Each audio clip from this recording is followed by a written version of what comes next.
جب اللہ کسی کو صبر کرواتا ہے تو کچھ خاص اشارے اور نشانیاں دکھائی دیتے ہیں۔ کبھی تم نے سوچا ہے کہ تمہاری دعائیں کب قبول ہوں گی؟ وہ لمحہ کب آئے گا جب تمہاری آزمائش ختم ہوگی؟ تو جان رکھو کہ جب تمہاری دعائیں قبولیت کے قریب ہوتی ہیں تو اللہ تعالیٰ کچھ نشانیاں دکھاتا ہے۔ یہ نشانیاں تمہارے دل کو سکون دیتی ہیں اور تمہیں یقین دلاتی ہیں کہ تمہارے صبر کا وقت اب ختم ہونے والا ہے۔ اللہ تمہارے دل کی حالت کو سب سے بہتر جانتا ہے۔ وہ تمہاری خاموش دعائیں، تمہاری آنکھوں کے آنسو اور تمہاری بے چینی کو دیکھتا ہے۔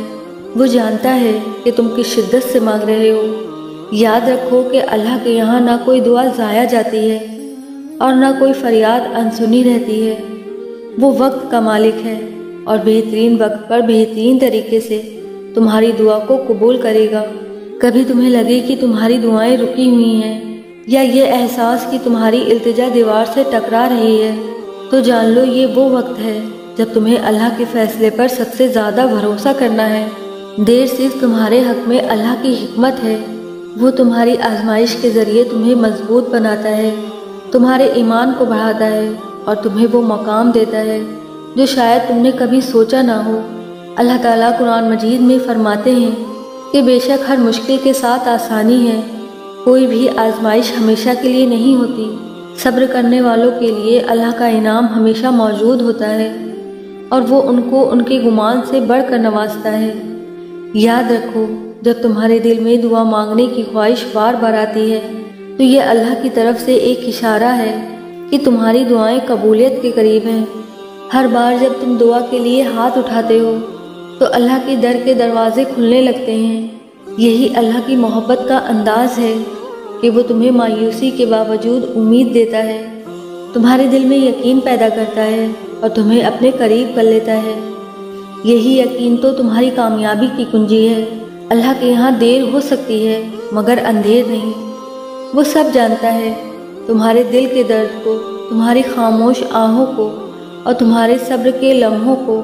اگر تمہارے دل میں یہ خیال آ رہا ہے کہ تمہاری دعائیں قبول نہیں ہو رہی تو جان لو کہ تمہاری دعائیں اللہ کے یہاں محفوظ ہیں۔ وہ بہترین وقت پر انہیں قبول کرے گا۔ یہ وقت تمہاری امید، تمہارے یقین اور اللہ سے محبت کا امتحان ہے۔ یاد رکھو، جب اللہ کسی انسان کو بہت زیادہ صبر کرواتا ہے تو سمجھ لو کہ وہ اللہ کا بہت خاص بندہ ہے۔ اس نے اپنے امتحانات سے اس کے انعام کی قوت اور صبر کی اہمیت کو بڑھانے کا موقع دیا ہے۔ ہر مشکل کے بعد آسانی ہوتی ہے اور ہر درد کے بعد سکون آتا ہے۔ صبر کرو، اللہ کا حکم قبول کرو اور یقین رکھو جو بھی ہو رہا ہے اللہ کی رضا سے ہو رہا ہے۔ اللہ تعالیٰ قرآن مجید میں خود فرماتے ہیں کہ مجھ سے دعا مانگو، میں قبول کروں گا۔ جب اللہ تعالیٰ تمہاری دعاؤں کو قبول کرنے کا ارادہ کرتا ہے تو وہ تمہارے دل کو مطمئن کر دیتا ہے۔ وہ تمہیں ایسے راستے دکھاتا ہے جو تم نے کبھی نہ دیکھے ہوں اور نہ سنے ہوں۔ وہ تمہیں ایسے عطا کرتا ہے جو تمہارے نصیب کو سنوار دیتا ہے۔ وہ تمہیں ایسی خوشیاں دیتا ہے جو تمہارے دل کو مطمئن کر دیتی ہیں۔ یہی اللہ کی شان ہے۔ تمہاری آزمائش ختم ہو جائے گی، بس دعا کرتے رہو صبر اور یقین کے ساتھ۔ ایک وقت آئے گا جب تمہاری خالی جھولی ان نعمتوں سے بھر دی جائے گی جن کے لیے تم راتوں کو جاگ کر دعا کرتے تھے۔ دیکھنا، اللہ تمہارے صبر کو رائیگاں نہیں جانے دے گا۔ وہ رب تمہیں تمہاری مانگی ہوئی چاہت سے ایسے نوازے گا کہ تم خود ہی حیران رہ جاؤ گے، انشاءاللہ۔